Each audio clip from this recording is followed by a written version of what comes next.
கருமையான பிள்ளைகளே, கர்த்தர் நாளிலே உங்களை ஆசீர்வதித்து நான் ஜெபம் பண்ணுகிறேன். ஹல்லேலூயா.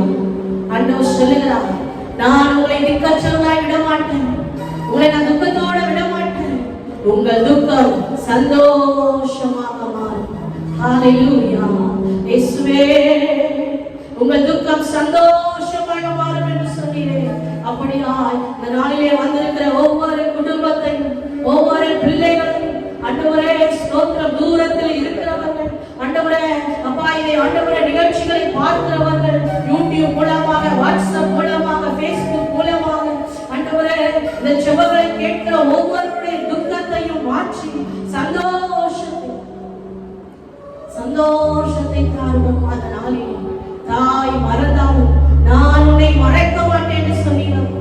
இதோ தாயின் கர்ப்பத்தில் உருவாகும் முன்னமே உன்னை நான் பெயர் சொல்லி அழைத்திருக்கிறேன், உன்னை பரிசுத்தம் பண்ணியிருக்கிறேன். நீ என்னுடையவன், நான் உன்னை ஜாதிகளுக்கு தீர்க்கதரிசியாக கட்டளையிட்டேன். 2 கைகளை உயர்த்தி உங்க வாழ்க்கையை ஆண்டோடு ஒப்பு கொடுங்க. ஏசப்பா கிட்ட உங்க குடும்பத்தை ஒப்பு கொடுங்க, உங்க பிள்ளைகளை ஏசப்பா கிட்ட ஒப்பு கொடுங்க. என்னால நடத்த முடியலப்பா, நீங்க தான்ப்பா நடத்தணும். என்னால முடியாது ராஜா. எத்தனை பேர் சொல்ல போறீங்க? எத்தனை பேர் சொல்ல போறீங்க? என்னால முடியாது ஆண்டவரே, நீங்க நடத்துங்கப்பா, நீங்க நடத்துங்கப்பா. கர்த்தரோட நன்மைகளை செய்திருக்கிறாரே.